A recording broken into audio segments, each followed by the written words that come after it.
Hello, welcome back to Beyond the Stethoscope, where we discuss with medical practitioners about life, not only disease or hospital setting, but their personal and professional life. And today we are together with one of the vibrant doctors. Please, welcome. Hi, I'm Dr. Abdulrazzaq. I'm from Benue State and I'm new in Jigawa State. Welcome, doctor. Uh, Please, doctor, assume you have been sleeping throughout your life and now you wake up. You realize you were a doctor in your dream. Would you still go for MBBS or you will have a rethink? To be sincere, no, because medicine takes a lot of one's time and energy. And I would say I'm a family person. I love staying around with my family and friends. And medicine would like me to do that often. And I also love sleeping, which as a doctor, you don't get much time for that too. So time and sleeping. I understand. What is one thing you wish you have known before you started your medical school? Yes, I wish I, someone had told me about how much time and energy you need to put into this, even after graduating school, not just medical school, but also as a medical doctor, you need to put your time and energy is also taken throughout. I don't think there is a break or space for anybody. I understand. So, doctor, wish somebody has already told you about the demand medicine requires. I understand. Okay, if there is one course, one subject you are capable of adding into medical curriculum, let's say ethics, finance, communication, guidance, and counseling, which course or any other course you may add on the medical curriculum? I would say finance because as we are using our time and energy into this profession, we also need a bigger paycheck. So yes, we need more of that too. I understand. So, how do you deal? What is a difficult patient for you, and how do you deal with difficult patient in terms of communication? For difficult patients, I feel that sometimes we put much energy into counseling patients and some of them still don't listen. But I invite some of my colleagues to come help in cases like that, which even after in some cases, the patient still refuse some things. So yes, we just look for more professional help. If it doesn't work, then we let them be. There are incidences that happen for patient or patient related where they undermine health caregiver uh, just because of their gender. How do you deal with sexism? In cases like that, I would say I don't pay much attention to it, even though sometimes it hurts that you're trying your best and some people are not taking it serious because you're female or something. But yes, I just ignore it while I do what I can to save their lives. I understand. Okay, tell me about the hardest thing, hardest day in your medical life. I'll say in cases when I'm seeing patients, I don't remember going through the stress actually. Still, I'm done. I'm happy my own that everything starts suiting me. So the hard day for me is after let's say I had a hectic call, I tried my best, and the next morning maybe I'm presenting a case and they're like, "Oh, did you try your this or that?" So that one is actually hard. At what point in your life do you realize, yes, I am a doctor? I'll say my first day when I started house job because even during my induction, I cried not because I felt oh yes I'm better, but I think it's because of the hard work I put through medical school. So having that certificate was like yes I did it. But when I started seeing patients during house work, I was like yes Yes, I'm there. I'm there now. Okay, that is congratulations. Okay, medicine is demanding, both mentally, physically, financially, and what have you.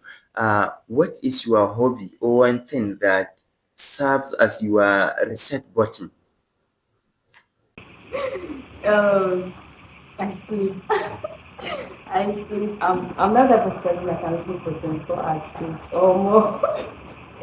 So yes, I just sleep while in some cases I listen to music, watch movies. That's it. Okay, what is one thing in your life, one goal you have in your life that you keep postponing because of your career, because of medicine?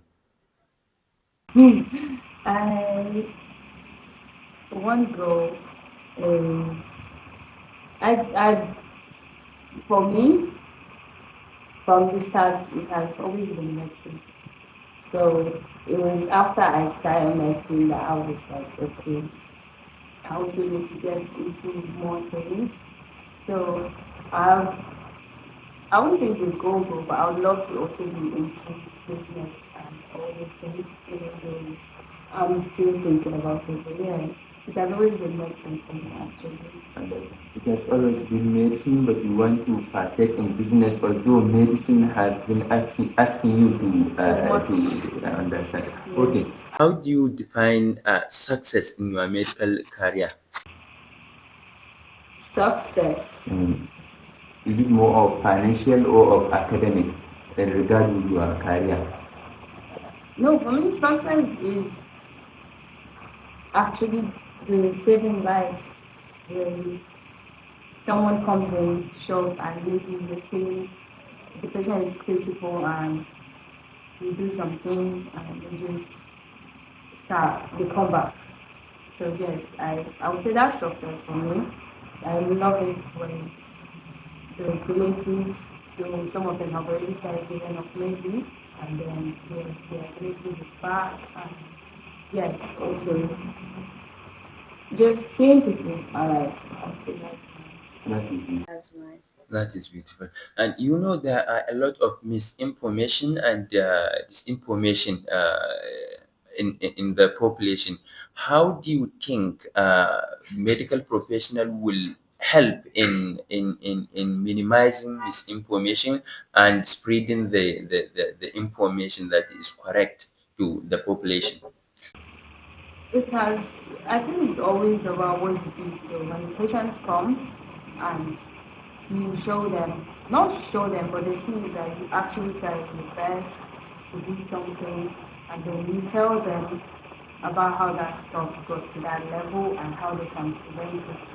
They usually go home to also inform you little things like that. So I think that's more of how it happens than maybe community awareness that we do once in a while.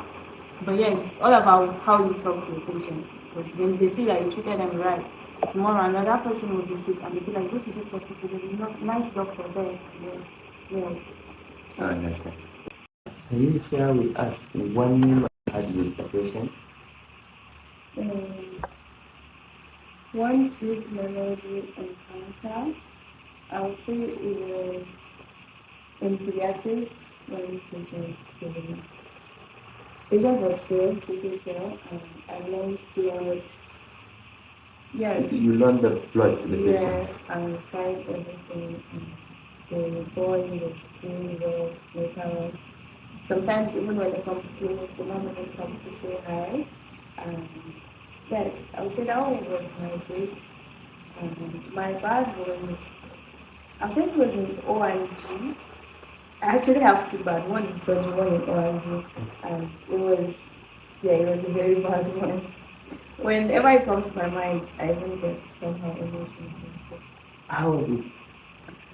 It was very bad. I lost a patient when yes, the patient was bleeding too much.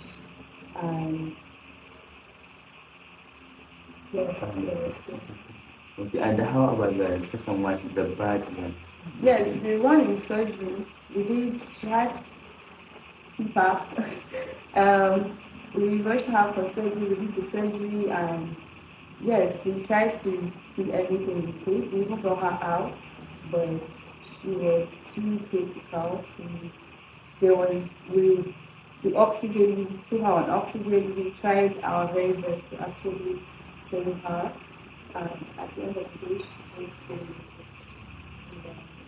So, what non-medical project or program are you in? Non-medical. None. I don't have any. Okay, you don't have any at the moment. Yes, at the Cool. moment. How do you like to spend your free time? My free time, I sleep, and I listen to music. I watch movies, and I cook. Understand. You know, in medical practice, sometimes you will find you are doubting yourself, or sometimes you are doubting your capabilities. How do you bounce back on days like this? Yes. So only ways to remember the good things you have done and how you've impacted lives, saved lives, and how if you say you're going to get out of it, it's, you release that, even though there are also downs, but what always keeps me is the saving lives, how I get to see people get better, go with their health. Thank you. Okay, you said medicine, was it by choice or by destiny? It was by choice. Okay, by choice. Yes. Japa or Spain? I'm running out of this country. Japa. So, clinic all around. Oh, clinic. Okay. Public hospital or private facility? I haven't tried private, Okay. so I don't know yet. Okay. Do you feel proud about the title or burdened about the title? It's a big burden because whenever you hear it, you just know it's something. When you hear doctor, it's like traumatizing. So when you hear doctor, you know they're calling you for something, so you just.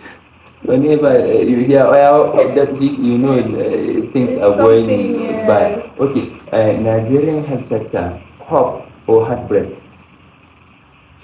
Heartbreak at the rate because there are so many things we need to improve. Health sectors.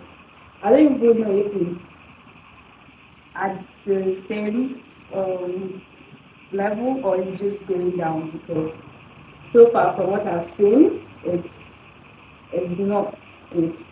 It's not good. Okay, while on call, tea or coffee? Okay. Handwritten notes or electronic? I would say handwritten because you get to, if you're fast, you get to do everything very fast. But if you're typing, there's a little delay there. Okay. Which one is harder, examination or seeing your patient? Examination is harder because even though you see the patient, there is a particular expectation and all of that. But in exams, there's like a way you have to do it for seeing patients. It's flexible. Yes. Okay. What is the best advice you have ever received? From anybody. The best advice to leave this country. That is the best advice you have ever received. Yes, I'm thinking of it. And what one message would you like to leave your listeners with? I would say don't let, even though it's not about letting, you just find yourself in it, but try your best to get involved outside medicine, do everything you can if you want to get into business, if you want to fall in love, go and fall in love. If you want to just get out, touch something outside medicine. And this is more about medical personnel. How about the general public? Also, medical personnel should sleep well. Everybody sleep. Outside, just be nice. Be nice. Yes. Be nice. Continue being nice to be a nice person. Thank you, Doctor. Thank you so much. Okay, until we meet at the next episode. Thank you. Thank you.